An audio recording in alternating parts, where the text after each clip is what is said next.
Okay, last time we talked about one important philosophical problem in the study of consciousness, which is the mind-body problem, basically trying to figure out what the relationship is between conscious mental states and what's going on in the brain and the rest of the nervous system. And we talked about some philosophical ways of dealing with that mind-body problem. But what I want you to keep in mind are what the implications of this are for doing a science of consciousness.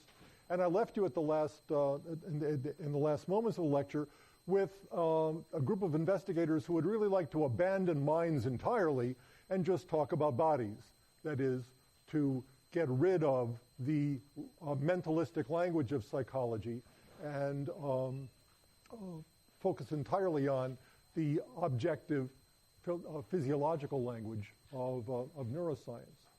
Well, that's all well and good. I don't think that's a particularly good idea, but who am I to say, as the Pope would say? But it turns out that when you look at the mind-body problem, there's not just one mind-body problem. There are at least 4 mind-body problems. The one that everybody focuses on is a problem about how you get from body to mind. That is, how do you get conscious mental states out of brain processes? That's what the explanatory gap is all about. That's what the Cartesian impasse is all about. And that's where most cognitive neuroscience is centered these days. But it turns out that if you just kind of construct a little 2x2 table where you've got mind on one axis and you've got body on the other axis, and you've got yeses and nos, or present or absent or whatever, you get 3 other interesting mind-body problems which don't get the attention in neuroscience, or for that matter in psychology, that they really deserve. So the first problem is the problem of getting from body to mind, and I'm going to talk more about that today. The second problem is how you get from mind to body. This is a question about placebo effects and other so-called psychosomatic effects where a person's mental state, a person's beliefs, thoughts, feelings, desires, whatever, affect the operation, the physiology of his or her body.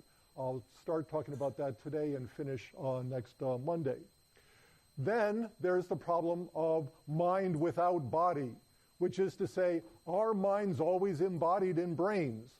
There are people who suggest that in fact you can have minds without bodies, that there is some possibility of, say, transmission of thoughts directly from one mind to another without any physical medium. In the 19th century, this was the argument made by a group of people known as the spiritualists, who engaged in things like mediumship and Ouija board manipulation and all of that. In the 20th and 21st centuries, right up to the present day, this is essentially the idea behind parapsychology, that by virtue of extrasensory perception, clairvoyance, precognition, and so on, what we're seeing is something like the direct transmission of knowledge or information from one mind to another without any physical medium. And then finally, there's the problem of whether you have bodies without minds. Now, obviously, you can have bodies without minds. There are material substances that engage in activities that don't have anything like consciousness. But in philosophy and in cognitive science and psychology generally, this is a question about just how important consciousness is anyway, okay? And there are reputable people, respectable thinkers out there who argue that consciousness actually plays no role in our behavior. We have it, but it doesn't make any difference to us. We are, for all intents and purposes, conscious automata. We may be conscious of what's going on and what we're doing, but that consciousness plays no causal role in behavior. I'll talk about that on Monday as well. But now let's return and look at a sampling of scientific approaches to the first and the most widely studied of these mind-body problems, which is the problem of how you get from body to mind. Nowhere was this ever better put than by Wittgenstein, who talked about this feeling of an unbridgeable gulf between consciousness and brain processes, okay?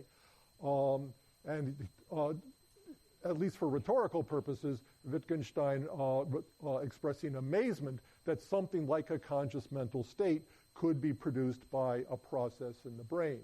So that's the classic common mind-body problem, and that is, how is it that we get from brain processes to various kinds of mental states? The philosopher David Chalmers has referred to this as the so-called hard problem of consciousness, about which we talked about in another guise last time, which is the problem of how exactly it is that brain processes produce consciousness. We know that they do. At least those of us who incline towards materialism know that they do, that somehow brains produce minds. The mind is what the brain does, as it's sometimes said. But just to say that isn't really to answer the question. Chalmers says it's a much more difficult question to talk about exactly how it's done. It's a variant on Joseph Levine's idea about the explanatory gap. It turns out when you read Chalmers, it's not just one hard problem of consciousness. There are two hard problems of consciousness. How exactly brains do it is one aspect of this. The second aspect of this is, why do brains do it at all? Why do brain processes produce consciousness? Or, as Chalmers puts it, why doesn't it all just go on in the dark? If what minds are virtual machines that take inputs from the environment and produce outputs acting on the environment, what point is there for consciousness, right?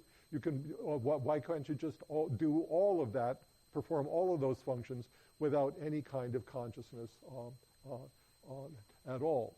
Now, in some respects, I think this reminds me of the child's classic question, like, why is there air, right?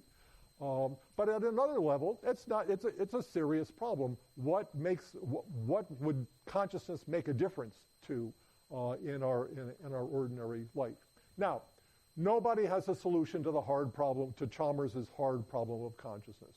Nobody has any idea how it is that brain states produce mental states, or brain physiology produces consciousness, much less why it should do that, though maybe we'll have a chance to chat about that in the last moments of the course towards the end of the semester. But there is a softer version of the hard problem, what Chalmers would actually call an easy problem of consciousness, which is to figure out what brain processes produce consciousness. Not how they do it, but at least to get a start on the problem by specifying what those brain processes are. This is what Christoph Koch at Caltech refers to as the problem of the neural correlates of consciousness, which begins for Koch with what he calls the principle of covariance. Those of you who've had some philosophy will recognize this as a variant on your friend, the identity theory, okay? But basically what the principle of covariance says is there's an assumption that for each and every conscious event, every instance of seeing, smelling, seeing red, seeing blue, thinking a thought, feeling an emotion, for each and every one of those conscious events, there is a corresponding brain event. And if we want to get a handle on the hard problem of consciousness, first we got to figure out what parts of the brain are responsible for these various kinds of conscious states. So Koch reformulates this problem by saying, look, let's just first try to find out where in the brain these events occur. Or, as he puts it, what are the minimal neuronal mechanisms that are jointly sufficient for any one specific conscious percept? And there have been a lot of ideas about this, right? And that's what we're going to talk about for most of the time today. But that's the program, to find subjects in a conscious mental state and some conscious mental state, and then identify exactly what's going on in the brains of those people. Once we've done that, presumably, then we can figure out how those brain mechanisms, how those brain processes actually produce the conscious mental state. Okay, so that's fine. So what do you need to do? Okay, if you're going to pursue this program of identifying the neural correlates of consciousness, the first thing you've got to do is figure out exactly what you mean by consciousness, right? Because if you don't know what consciousness is, you're never going to find out what its neural correlates are. It's just a matter of the straight logic.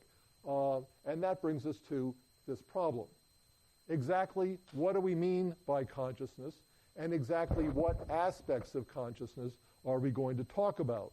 Professor Searle, in his book on consciousness, The Rediscovery of the Mind, lists about 10 different features of conscious mental states: subjectivity and intentionality that we talked about before, and attention and all of that. I'm not going to go over that, but you just get the idea that there are lots of different aspects of consciousness.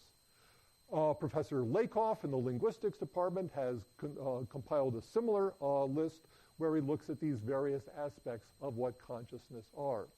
And I think it stands to reason that depending on how you define consciousness, that's going to determine the neural correlate that you identify through neuroscientific research. So if one investigator defines consciousness in terms of subjectivity, he or she is going to get one neural correlate, presumably. But if another investigator defines consciousness in terms of qualia, he or she might very well identify a completely different neural correlate of consciousness. And then the two of them come together at the meeting of the Cognitive Science Society, and they have a fist fight in the aisles or something. But again, the problem here is, what exactly do you mean by consciousness? And as we'll see, as we begin to specify the neural correlates of consciousness, exactly what those neural correlates are depends precisely on how we define consciousness. Okay, Stephen Loris, a Belgian investigator best known for his work on coma and the minimally conscious state, has usefully identified what he calls two different continua of consciousness. There's a continuum of awareness, from not being aware of things at all to being aware of things, and a continuum of wakefulness, from being just asleep more or less permanently to being wide awake. And as you can see here, there are various states of consciousness which are plotted along this two-dimensional continuum. As we'll see in a moment, if you're in a coma, you have neither awareness nor wakefulness. But if you're in what's known as the vegetative state, or the persistent vegetative state, you actually do experience something like wakefulness, but you're still not aware of anything. And then this is the state that we're all in right now, I think, yeah, of conscious wakefulness, where you're both very awake, more or less, and very aware of what's going on around you. And then stages of sleep, for example, fall somewhere along this kind of continuum. So if we take this just as a kind of useful starting point, I actually think there's more to consciousness than this, as you'll see. But let's just take this as a starting point and try to determine what some of the neural correlates are of these various kinds of states. So, for example, let's take the case of coma. Coma is identified medically by neurologists as a loss of consciousness. The comatose patient has his or her eyes closed, permanently closed,